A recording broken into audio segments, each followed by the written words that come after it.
organising committee for giving me the opportunity to present this work to you this morning. As we're all very well aware, transfusion rates in elective liver resection have fallen from their traditionally very high rates, with contemporary studies quoting anywhere between 10 and 30% for elective liver surgery. Although we are moving towards the era of bloodless liver resection, it was nice to hear Dr. Poon quoting his rates of about 5%. We're certainly moving there, if not all there yet.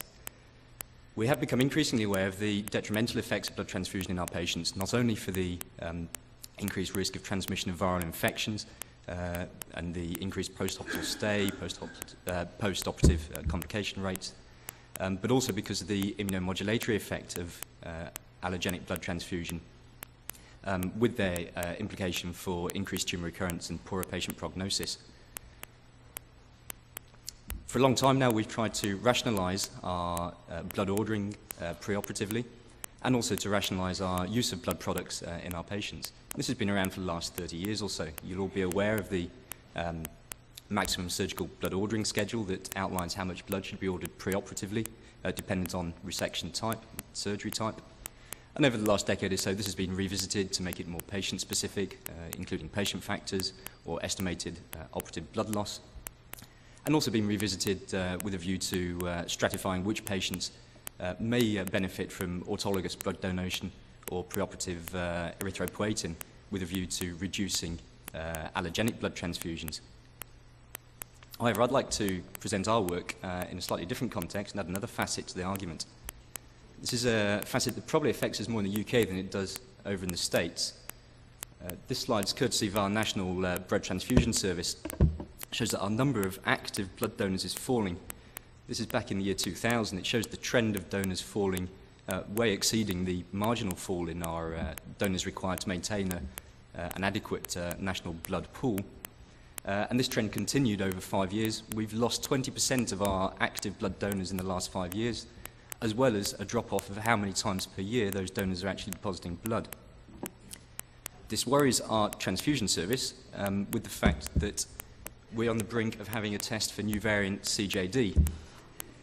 It's nice to have, but we project that this will have a further detrimental impact on the number of patients that will donate blood, and they modelled that with a 10% donor loss, which is not unfeasible, UK blood stocks, without any compensatory increase in donation, would be depleted within 8 weeks. They also predict that we'd have 30 weeks of no blood available within the UK for elective surgery, unless we had a rise in our donor numbers. You can see from the yellow line here that even with a prepared response to activate recruitment strategies, we would still be at critical blood levels of about a third of what we would like. So what do we currently do in our unit? Well, to put this in perspective, I believe we currently over-cross-match all our patients for elective liver surgery. We cross-match everybody 5 units preoperatively, regardless even of the type of resection that's being performed. Prior to 2004, we actually cross-matched 10 units per patient, regardless of resection, which astounded me when I look back at that. We know that we only transfuse about 20% of our patients. I'd argue that we are needlessly tying up a valuable commodity, especially in this era of reducing blood donors. So we wanted to look to see whether we could predict which patients would require a perioperative blood transfusion, and whether we could stratify those patients into high and low risk groups, so that we can better rationalise our transfusion and cross-matching policies. So what do? We hold a prospectively maintained database of all our liver surgery. I selected a contemporary cohort of the last 3.5 years that corresponded with the availability of accurate transfusion records.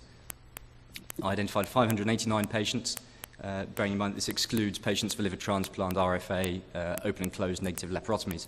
So these are purely patients who underwent a liver resection with a median age of 64 years and with a typical male predominance.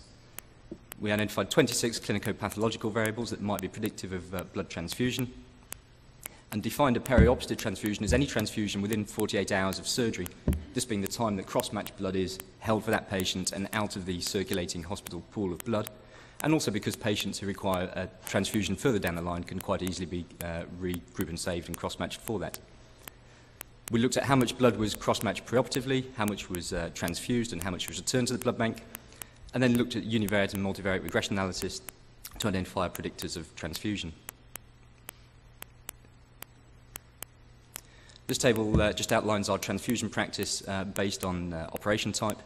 At the bottom, you can see of our 589 patients, we transfused 17% with a median of 2 units.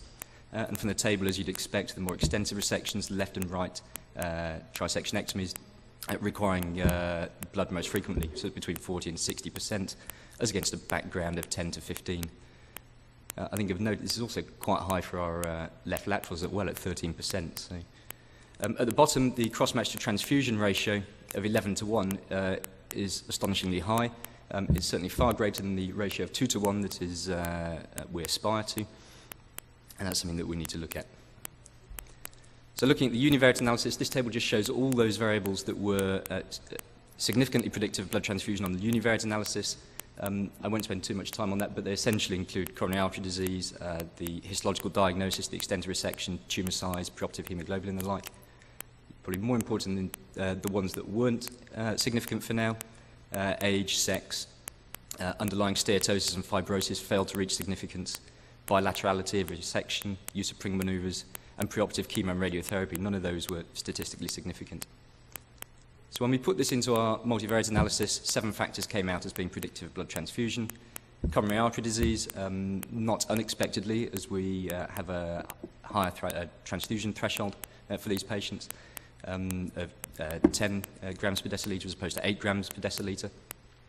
Preoperative biliary drainage, so PTC or ERCP, predicted blood transfusion, as did redo resections, tumour sizes greater than 3.5 centimetres, haemoglobin less than 12.5 grams per deciliter, extended resections as to be expected, and also histological diagnosis of cholangiocarcinomas.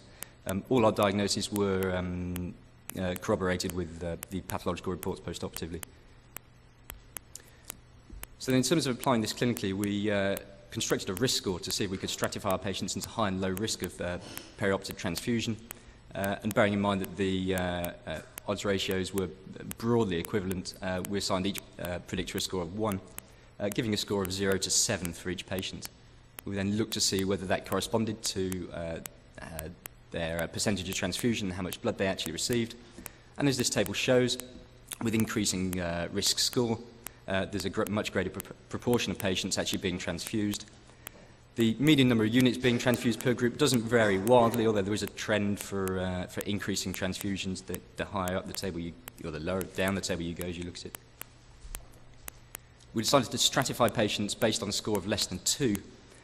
This gave a sensitivity of 73%. Only 7.5% of patients in the low-risk group required transfusion, with a negative predictive value of 92%. Important to note that if we're going to alter our cross-matching policy, those patients in the low-risk group only required a transfusion range between 1 and 3 units. Nobody in the low-risk group required more than that, and obviously the range is a lot greater for the high-risk group. So what's the clinical application? Well, we know that in the UK our blood donor levels and blood stocks are low and likely to become lower. We also know that we're over cross-matching our patients. Bearing in mind that currently blood banks can issue cross-match blood from a valid group and safe sample within 5 minutes, I think it's unreasonable to cross-match patients 5 units as a blanket policy. We would propose cross-matching low-risk patients 2 units